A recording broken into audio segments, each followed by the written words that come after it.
Alhamdulillahirabbil alamin. Segala puji marilah selalu kita panjatkan kehadirat Allah Subhanahu wa taala, Tuhan yang Maha Esa. Salam sejahtera bagi kita semua. Semoga pada kesempatan kali ini kita diberikan kesehatan untuk melaksanakan kuliah pada pagi hari ini. Untuk semua mahasiswa silakan diaktifkan kameranya dulu ya. Sebelum nanti kita mulai.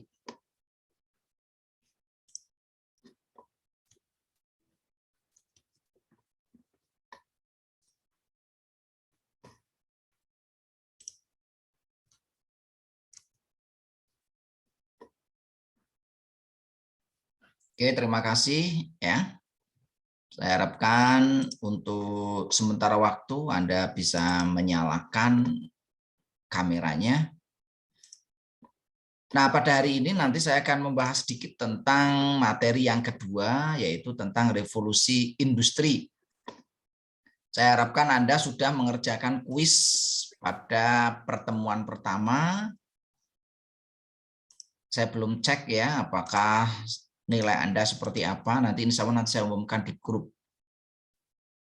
Karena penilaian akhir dari kuliah transformasi digital itu salah satunya adalah indikatornya Anda mengerjakan kuis. Kuisnya ada 15, setiap kuis itu dibuka selama 1 minggu. Nah, saya harapkan tidak ada satupun mahasiswa yang bolong ya untuk kuisnya, karena dibuka 1 minggu, jadi waktunya sangat banyak. Jadi kalau Anda tidak bisa hari ini ngerjakan, bisa besok, bisa besoknya lagi sampai terakhir. Kalau semester kemarin sampai hari Minggu, karena ini yang mengatur dari pusat. Saya kurang tahu kalau semester ini. Jadi semakin cepat, semakin baik. Apakah kuis 1 sudah mengerjakan semua? Sudah ya? Alhamdulillah kalau sudah. Sudah, Pak.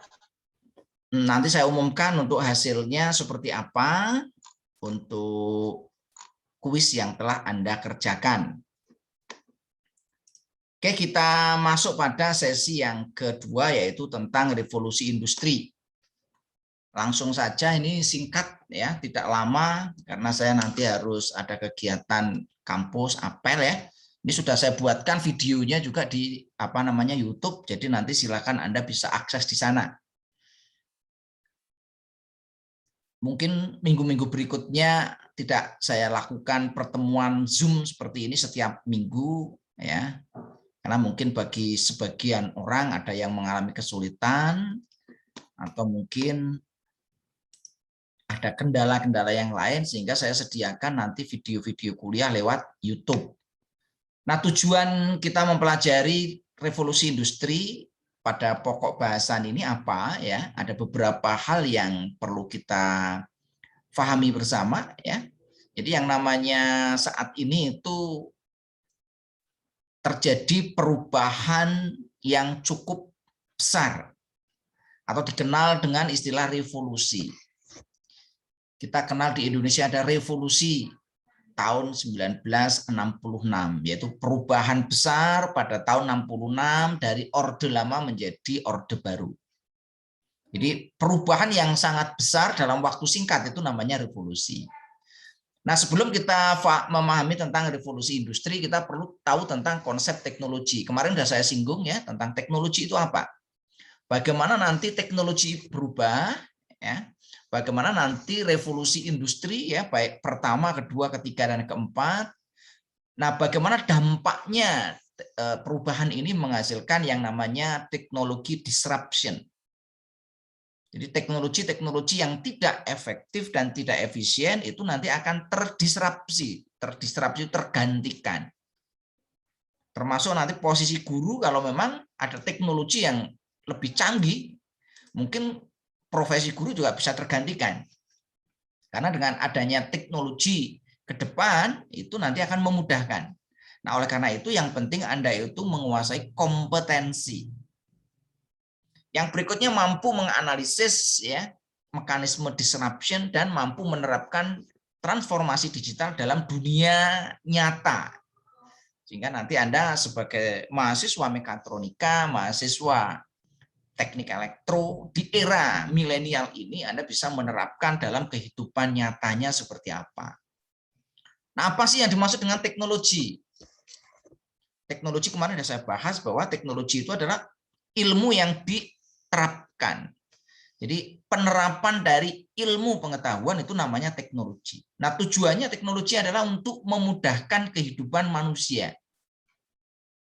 Teknologi itu sudah berkembang sangat lama seiring dengan munculnya peradaban manusia. Nah, ini hanya ilustrasi saja.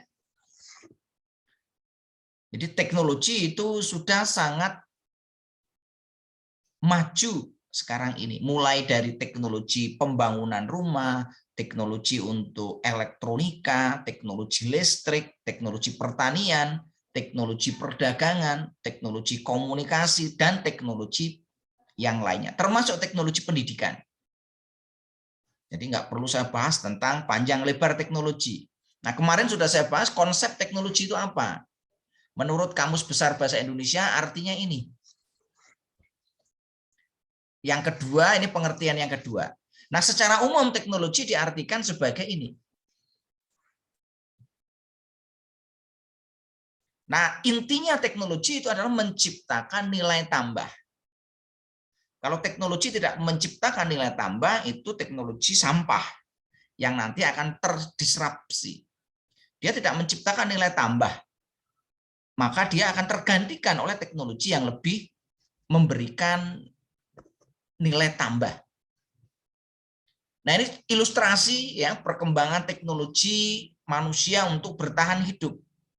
Dulu kita bertahan hidup melalui mekanisme berburu, ya, mengalami perubahan-perubahan sampai ya sekarang mungkin Anda ini bertahan hidupnya yang menggunakan gadgets, menggunakan perangkat komputer, smartphone, tablet, dan lain sebagainya untuk bisa kuliah. Termasuk saya ini. Nah, ini perubahan teknologi. Dari dulu awal-awal orang bekerja dengan mesin ketik, melanjutkan kembali, sekarang sudah menggunakan teknologi-teknologi yang canggih. Orang ngetik sudah tidak lagi pakai ngetik ya. Sekarang orang ngomong saja seperti ini, nanti suaranya bisa direkam, diketik. Jadi kalau Anda mau menulis buku, nggak usah nulis, ngomong aja nanti. Setelah Anda ngomong, nanti suaranya direkam, itu nanti akan muncul tulisan. Ini teknologi. Perubahan yang sangat pesat. Nah, teknologi terus mengalami perkembangan seiring dengan perkembangan manusia. Mulai dari yang sederhana ya sampai yang canggih. Ini adalah perubahan-perubahan di bidang teknologi, di bidang pertanian, di bidang militer dan lain sebagainya. Nanti kita bahas banyak hal. Nah, yang perlu kita cermati di sini ada yang namanya revolusi industri. Mungkin kemarin sudah saya bahas ya tentang revolusi industri ini mulai dari 1.0, 2.0, 3.0, 4.0. 1.0 itu kapan ya? Kemarin sudah kita bahas. 1.0 itu adalah mulai ditemukannya mesin uap, James Watt dan kawan-kawan. Kapan mulai revolusi industri 2.0? Ini mulai ditemukannya listrik. Sejak zamannya Thomas Alva Edison, Nikola Tesla, Alexander Volta, Michael Faraday, dan teman-temannya. Kapan mulai ditemukannya revolusi industri 3.0?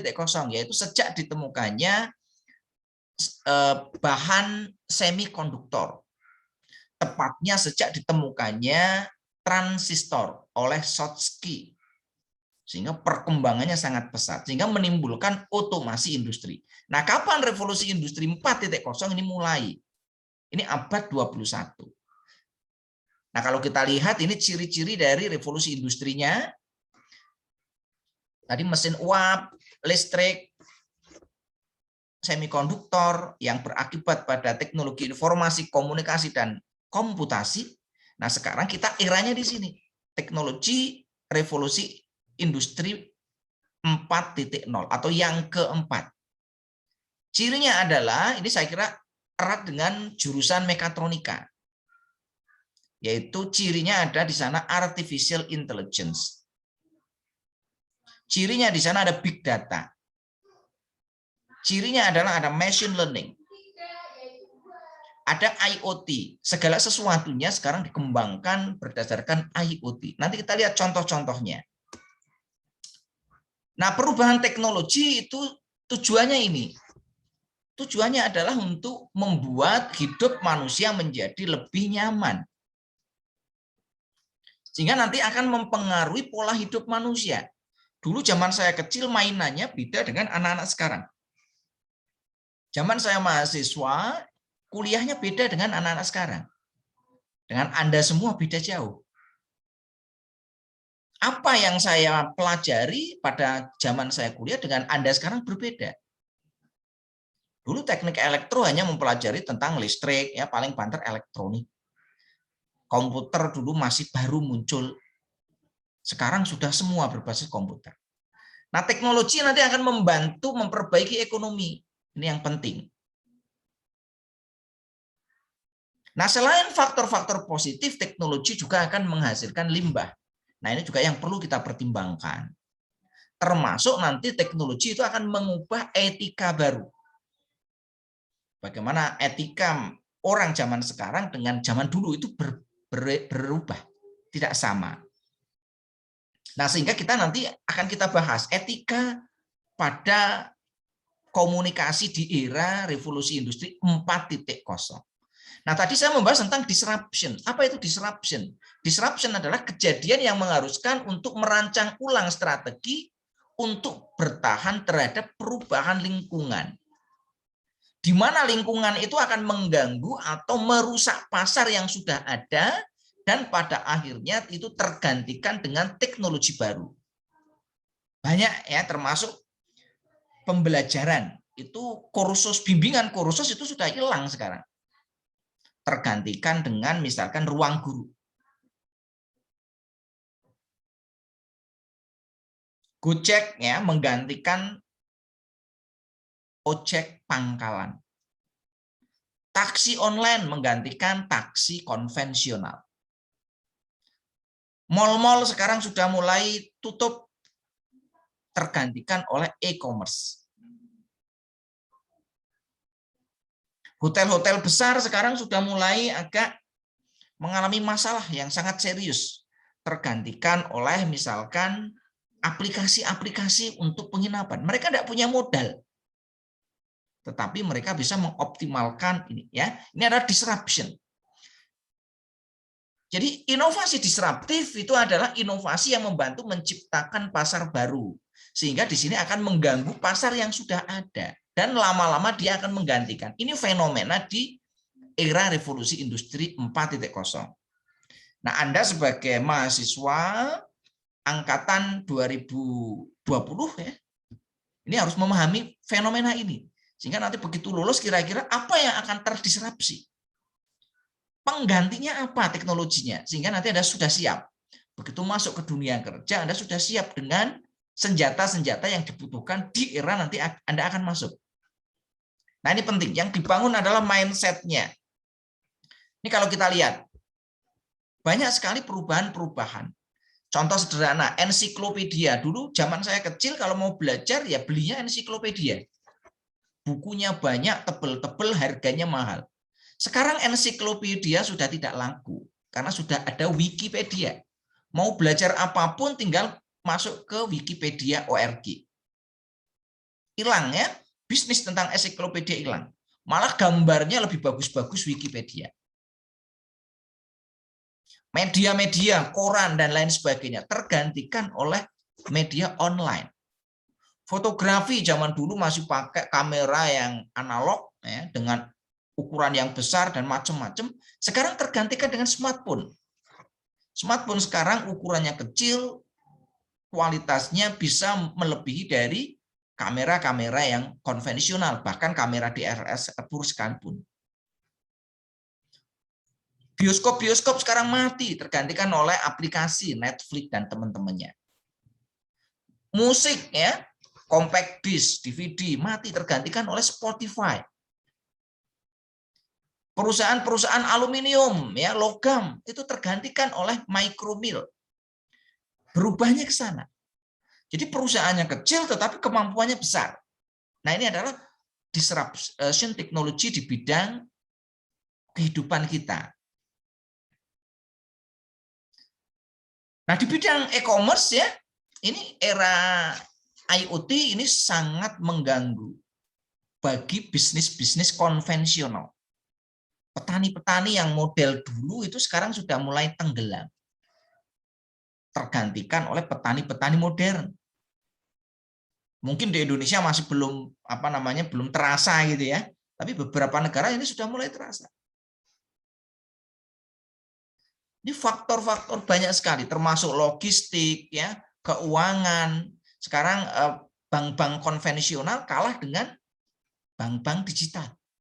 Termasuk alat pembayaran sekarang sudah nggak begitu favorit orang bayar cash, karena apalagi di musim pandemi COVID, megang uang bisa kena virus gitu ya. Maka pembayaran secara digital ini menjadi sangat bagus. Pertambangan ini sekarang sudah mulai mengembangkan ya teknologi-teknologi IoT di bidang pertanian, di bidang perikanan, di bidang transportasi, logistik, ya, kelautan dan lain sebagainya. Nah, ini adalah dampak-dampak dari disruptive teknologi. Nah, disruptive innovation itu tidak hanya mengganti teknologi yang ada, tetapi juga di sini merusak model bisnisnya. Merusak di sini dalam arti yang menggantikan dengan yang baru gitu ya. Jadi orang sekarang daripada belanja ke pasar, apalagi di masa COVID itu takut tergantikan oleh e-commerce. Ya. Dan lain sebagainya. Orang mau beli apa-apa mending pakai GoFood di era pandemi COVID-19. Nah, ini adalah salah satu katalisator perubahan-perubahan besar yang dikenal dengan istilah disruptive technology. Ini kenapa tempat saya jadi terbalik ya?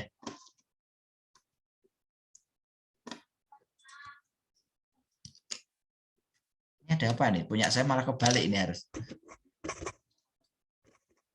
Saya nggak bisa lihat ini. Di tempat Anda terbalik nggak ini? Tidak, Pak. Ini di tempat saya jadi kebalik, saya malah jadi bingung nih. Komputer saya kenapa ini? Kena tiba-tiba kebalik sendiri.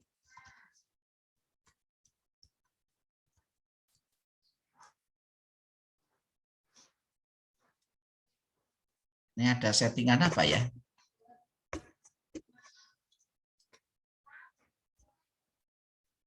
Sebentar saya stop dulu ya. Saya stop dulu, tiba-tiba jadi ya.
Mohon maaf Pak, mic-nya masih ke-mute.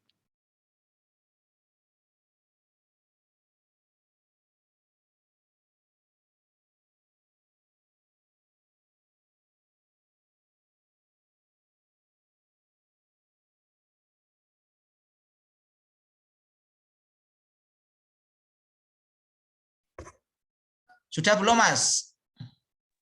Sudah, Pak. Sudah ya? Oke. Oke, kita lanjutkan ya. Jadi di sini adalah beberapa perkembangan ya teknologi ya terkait dengan masalah-masalah yang ada di bidang electrical ini terutama.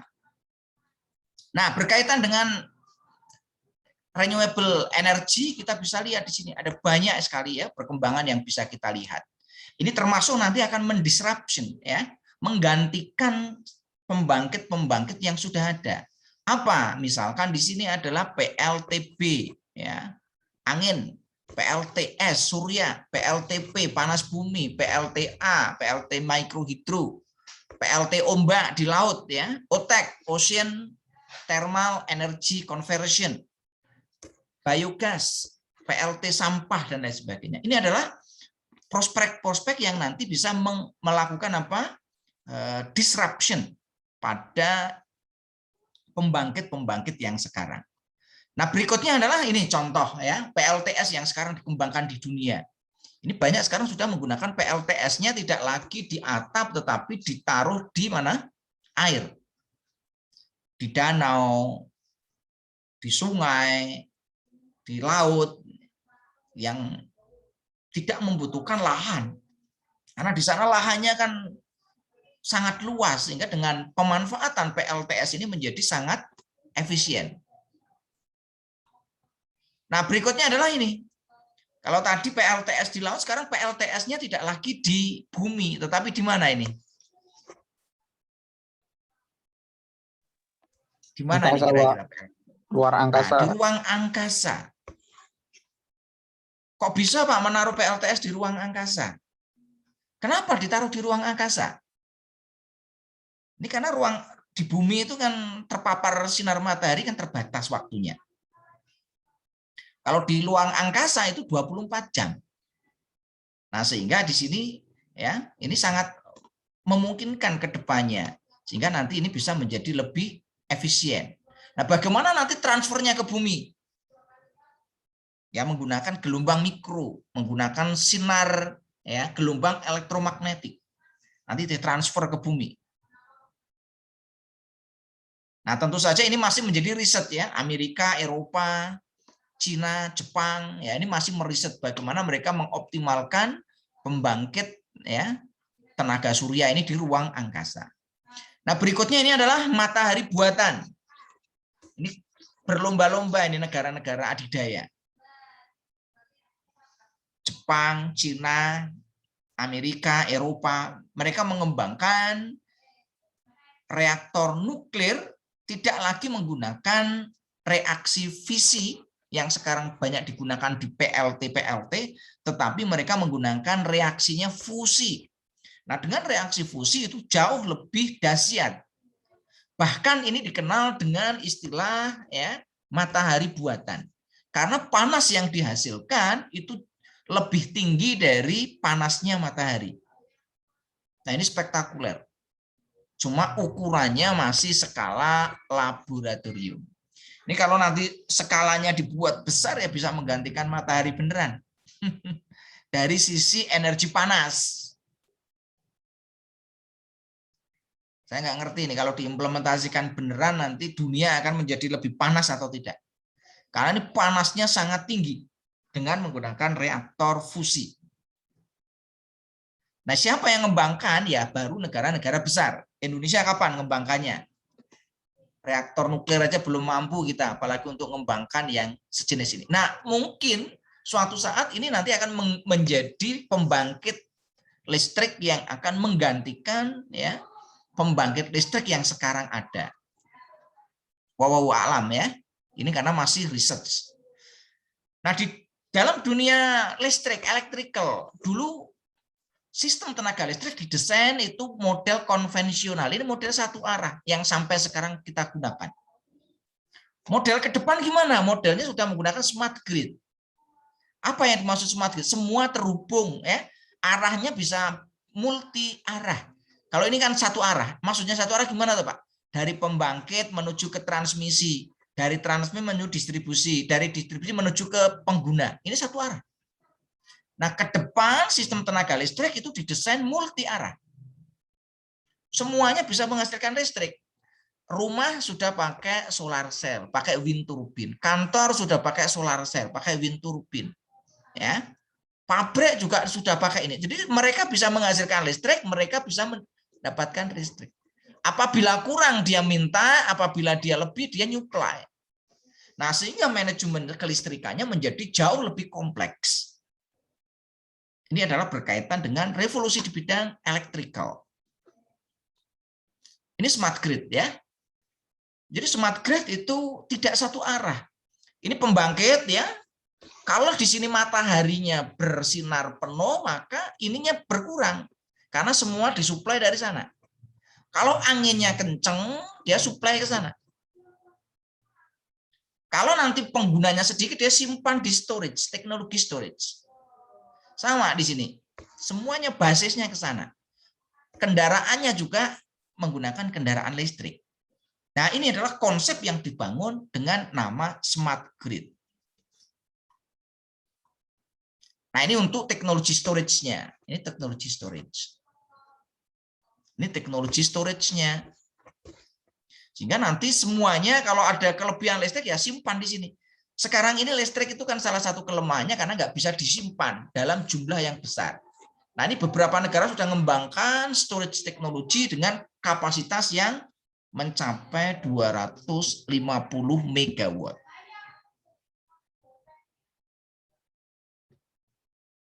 Ini adalah untuk perkembangannya. Berikutnya gimana perkembangannya? Wireless electrical transmission. Transmisi energi dengan menggunakan wireless. Ini mahasiswa mekatronika silakan kalau nanti akan membuat proposal PKM tahun depan. Menggunakan impiannya Nikola Tesla. Nikola Tesla itu dari dulu bermimpi. Bagaimana nanti electrical energi listrik itu bisa ditransmisikan tanpa kabel. Konsep Nikola Tesla sudah dituangkan dalam bentuk trafo. Nah, ini trafo ini adalah salah satu ide dari Nikola Tesla. Bagaimana nanti ke depan ya energi listrik itu di dalam transmisinya tidak perlu menggunakan kabel atau penghantar, tetapi pakai apa? Pakai wireless. Nah, bidang sistem kontrol itu ini orang mekatronika nanti banyak berkaitan yaitu telemetri, pengukuran jarak jauh. Dan SCADA. Prosesnya di sini bisa diukur di mana-mana. Sekarang banyak dikembangkan. Mobil-mobil listrik itu untuk servisnya tidak harus dilakukan dibawa ke bengkel. Cukup bisa dilakukan dari jarak jauh. Tentu saja yang berkaitan nanti dengan setting dan software. Kalau kerusakannya mekanik ya harus diganti. Mekanik harus dibawa ke sana. Yang berikutnya ini smart home dan smart building. Ini ke depan ya akan jauh lebih kompleks. Rumah-rumah kita itu tidak lagi menggunakan rumah zaman dulu ya yang konvensional, tetapi nanti dilengkapi dengan peralatan-peralatan smart. Smart itu pintar. Kalau di bangunan itu nanti ada building itu terutama ini untuk publik nih. Energinya menggunakan renewable ya, ada akses kontrolnya, ada alarm untuk safety-nya, ada alat untuk komunikasinya, ada untuk HVAC-nya, ada untuk monitoringnya dan lain sebagainya. Ini adalah untuk smart. Nah, contohnya smart seperti apa? Ini sekarang sudah banyak ya. Dulu pertama kali saya ini ya bimbing mahasiswa untuk mengembangkan peralatan smart itu butuh dana yang besar. Ini contoh wireless transmission. Ini sekarang sudah mulai diimplementasikan. Contohnya di mana? Yaitu di wireless charging. Sementara baru sampai level ini. Jadi jaraknya ini mobil listrik ke depan tidak lagi nanti kalau mau ngecas pakai kabel. Cukup nanti parkir di tempat tertentu, ini nanti dipaskan koilnya, nanti bisa dilakukan pengecasan. Ini sudah diimplementasikan di HP. Kalau Anda punya HP misalkan Samsung S40, S20, Huawei P40 atau menggunakan apa namanya iPhone seri yang terbaru misalkan 11, 12 itu sudah menggunakan apa? Wireless charging. Mirip seperti ini. Ini yang sekarang banyak dikembangkan ya, wireless ini. Ini impian Nikola Tesla. Alhamdulillah sudah bisa implementasikan. Mungkin ke depan impian Tesla tidak hanya untuk ngecas dalam jarak dekat. Mungkin bisa jarak jauh. Tapi ya potensi bahayanya besar juga ya. Nah, yang berikutnya apa? Home appliance, IoT. Sekarang lampu itu bisa dikontrol pakai IoT seperti ini. Terang redupnya, on off-nya, ini bisa dikontrol jarak jauh. Lampunya di rumah, Anda kontrol dari kos-kosan.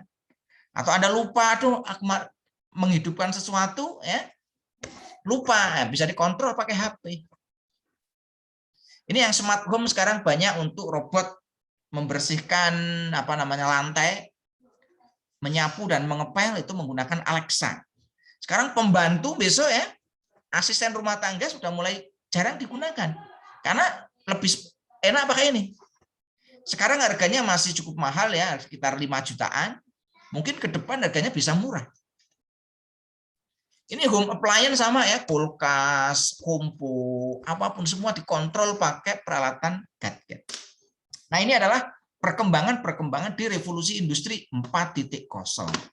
Ini dalam kaitan di bidang apa? Pemanfaatan. Berikutnya ini, kalau ada yang hobi akuarium,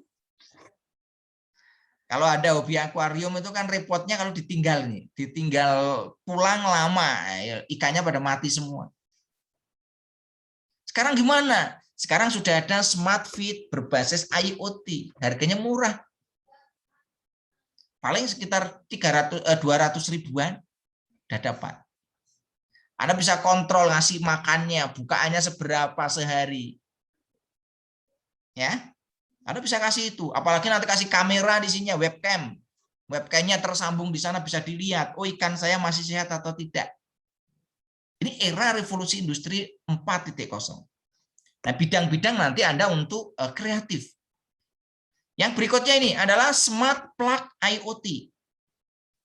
Jadi sekarang colokan listrik ya, Anda mau buat apapun itu bisa dihubungkan dengan IoT. Pakai WiFi bisa, pakai internet bisa.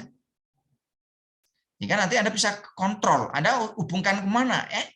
Oh, hari ini konsumsi listriknya berapa, arusnya berapa, tegangannya berapa, energinya berapa, bayarnya berapa. Ini adalah perkembangan di era revolusi industri 4.0. Nah, berikutnya di bidang apa? Di bidang ada pekerjaan Anda. Di bidang maintenance ya. Ini orang maintenance tidak lagi butuh nanti harus datang, apalagi di era Covid seperti ini. Ini alat yang mau kita kontrol, ini plan-nya. Gimana cara untuk kerjanya sekarang? Dikasih interface di sini, ini ada hardware, ini ada software, mengerjakan orangnya di sini. Proses kontrolnya di sini. Ini jarak jauh.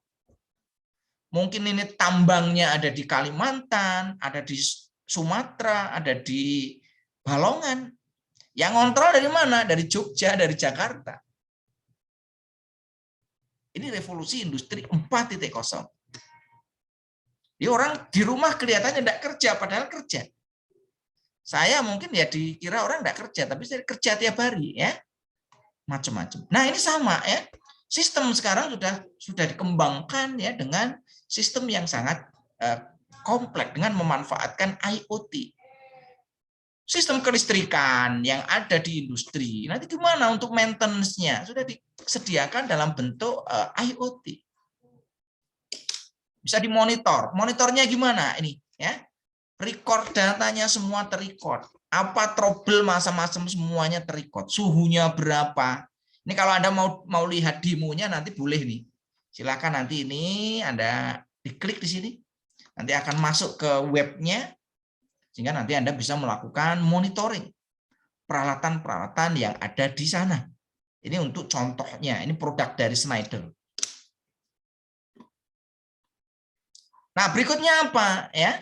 Ini adalah untuk Smart Machine Condition Monitoring. Ini nanti kalau Anda kerja. Jadi dulu orang untuk maintenance peralatan-peralatan itu butuh kerja keras. Sekarang tidak lagi membutuhkan kerja keras. Karena peralatan tinggal dimonitor aja pakai ini.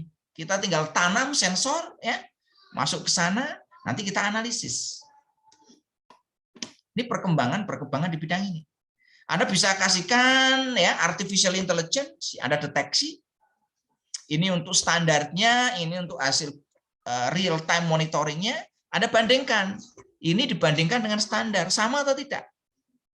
Kalau tidak sama, oh ini masalahnya ada di mana? Sehingga nanti enak ya.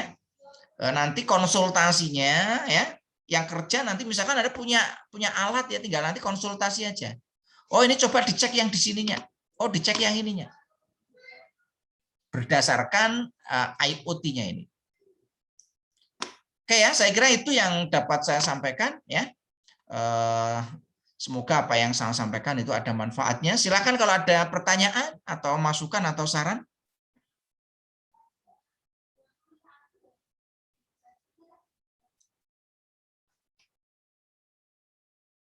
Silakan. Saya Pak izin bertanya Pak. Ya silakan Mas Ahmad. Ya tadi kan Sufian, udah ya. dijelaskan bahwa teknologi itu sesuatu yang membantu pekerjaan manusia supaya lebih praktis dan memiliki nilai tambah. Nah lalu disrupsi sendiri juga seperti suatu hal yang memiliki suatu perubahan yang besar, suatu langkah yang membuat perubahan besar toh Pak. Ya, Nah, ya betul. Lalu saya ingin bertanya tentang contohnya seperti Kota Bantul, Pak. Nah, Kota Bantul kan tidak mengizinkan seperti mall, lalu Indomaret, dan beberapa hal seperti macam-macam seperti tol gitu kan juga sering pro kontra toh, Pak. Nah, apakah itu tuh menolak kemajuan atau bagaimana Pak? Soalnya seperti Kulon Progo kan juga ada menuai pro kontra. Nah, sebenarnya kan tol kan juga untuk memajukan, tapi apakah dengan adanya tol itu kan nanti juga bisa mematikan pasar seperti petani yang kehilangan pekerjaannya. Lalu seperti Bantul jika nanti ada mall, pedang-pedang kecil juga mati. Nah, itu apakah adanya mall, misalkan adanya mall di Bantul itu merupakan suatu kemajuan atau suatu kemunduran, Pak? Ya, Mungkin terima itu kasih. Ini dulu, Pak. pertanyaan bagus nih. Ya, sudah saya tangkap, Mas. Ya, ini pertanyaan bagus. Ya, gimana nih kalau ada mall ya, mesti ada disruption, pasti. Setiap ada perubahan itu mesti ada 3 sikap dari masyarakat. Ya, pertama apa? Pertama itu mendukung. Siapa yang mendukung? Ya mesti orang-orang yang akan mendapatkan manfaat dari keberadaan perubahan tadi.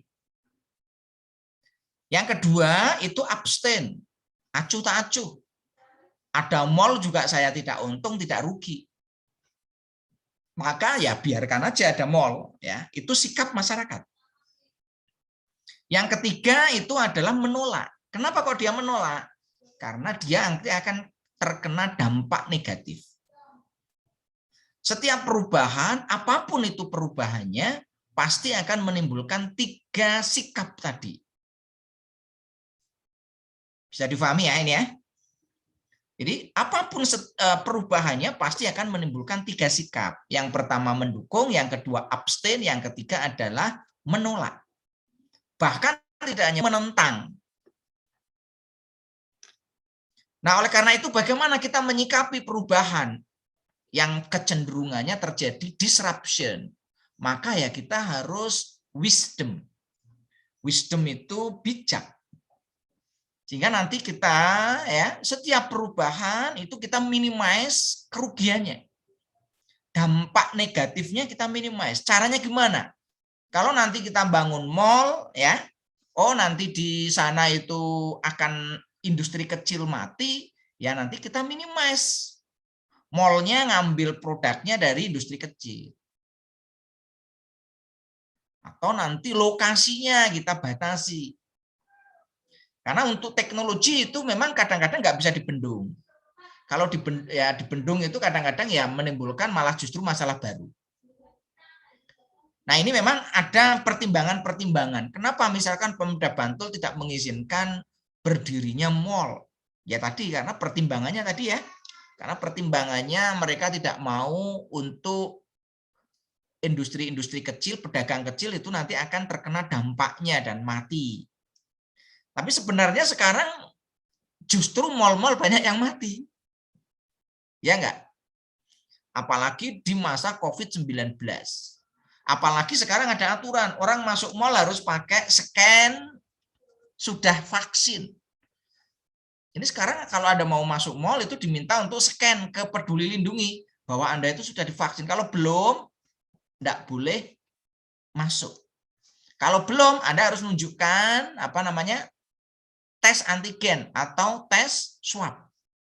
Sebenarnya kalau contohnya mall, sekarang justru yang mati mallnya. Nah sekarang jalan tol gimana? Sama ya, jalan tol itu dianggap itu nanti akan menyebabkan apa? Angkot-angkot pada masalah. Sebenarnya angkot itu dari dulu sudah tergantikan oleh apa? Tergantikan oleh Gojek. Tergantikan oleh online transportation. Sebenarnya dengan adanya jalan tol ya sebenarnya nggak ada masalah. Tinggal di sini bagaimana nanti Pemda ya pemerintah di dalam mengambil kebijakan itu nanti bisa membuat sebuah keputusan yang saling menguntungkan atau istilahnya win-win solution. Nah, untuk itu dibutuhkan memang para pemimpin-pemimpin yang visioner. Jadi pemimpin itu memang harus visioner, merubah. Kalau pemimpin itu melanjutkan apa yang sudah ada, itu namanya bukan pemimpin. Itu namanya manajer. Pemimpin itu harus mengubah. Karena inti dari kepemimpinan itu adalah bagaimana merubah. Merubah masyarakat yang tadinya masih tradisional menjadi masyarakat yang lebih madani gitu ya. Bukan modern. Merubah dari masyarakat yang masih primitif menjadi masyarakat yang smart. Sehingga kalau sekarang konsepnya adalah society 5.0. Apa itu society 5.0 ya? Masyarakat yang bagaimana? Masyarakat yang peduli terhadap kebinekaan. Nah, ini sekarang ini justru masyarakat kita kan kebinekaannya agak terganggu. Terlalu fanatik terhadap golongan. Ya. Terlalu fanatik terhadap kepercayaan. Nah, ini sekarang konsepnya adalah bagaimana kita membangun kebinekaan. Kita nggak mungkin hidup itu hanya satu suku, satu agama, satu ras, satu keluarga, nggak mungkin. Kita mesti akan berinteraksi dengan banyak keberagaman ini. Nah, yang berikutnya apa? Kita harus berpikir positif. Ini yang sulit. Bagaimana kita mengubah masyarakat berpikirnya positif. Ada COVID, berpikirnya jangan negatif. Positif aja. Walaupun kita kena dampaknya negatif. Ibaratnya kalau orang bijak itu bilang setiap kejadian mesti ada hikmah. Nah, inilah orang yang perlu kita bangun. Masyarakat kita itu jangan dibangun dimanjakan. Jadi masyarakat kita itu harus dibangun tangguh. Harus dibangun berpikirnya positif. Setiap sesuatu mesti mengambil hikmah. Nah, ini nggak mudah. Termasuk mahasiswa. Ya, mahasiswa itu jangan dididik mudah. Karena ketemu kesulitan, stres. Kalau nanti Anda kerja, kadang-kadang Anda kerja telat sebentar aja dibentak-bentaknya setengah mati. Kadang-kadang dibentak-bentaknya di depan anak buah. Ini real pekerjaan di lapangan. Anda tidak bekerja sesuai dengan tupoksinya, itu mungkin atasan Anda ya bisa sangat bermacam-macam responnya. Nah, oleh karena itu mahasiswa harus dididik begitu. Nah, ini adalah perubahan-perubahan. Memang di perubahan perlu manajemen yang baik. Agar perubahan ini tidak menjadikan masalah. Nah, di elektrikal, di mekatronika, perubahan itu juga muncul ya. Namanya adalah transient. Transient itu peralihan. Contohnya, motor kalau pertama kali di starting itu arusnya besar. Kalau arusnya besar, kalau kita kontrolnya tidak bagus, circuit breaker mesti trip. Contoh kalau di rumah Anda, ya kan, pompa air nyala tiba-tiba, ya kan, mungkin suatu saat circuit breaker Anda trip, jeglek. Pernah ngalami seperti itu?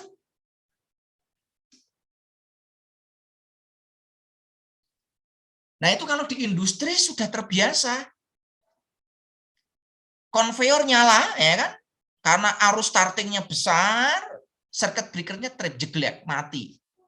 Sehingga nanti perlu di restarting. Kompresor nyala, jeglek lagi. Nah, itu adalah manajemen perubahan. Sehingga kalau yang nggak ngerti ilmunya, ya mati dijeglekan lagi.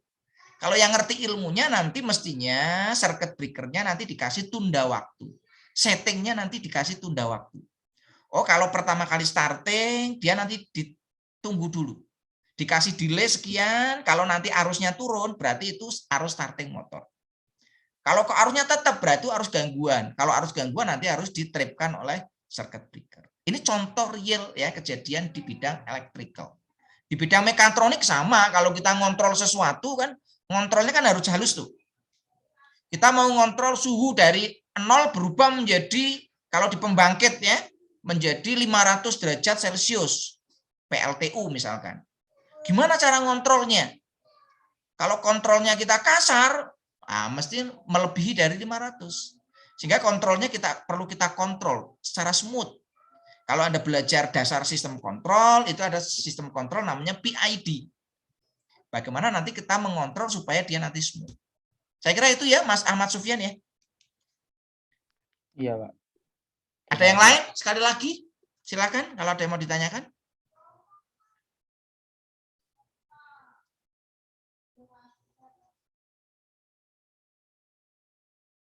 Silakan kalau ada yang mau ditanyakan.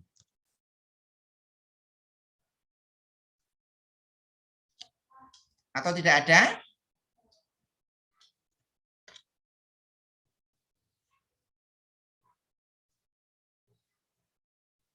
Tidak ada?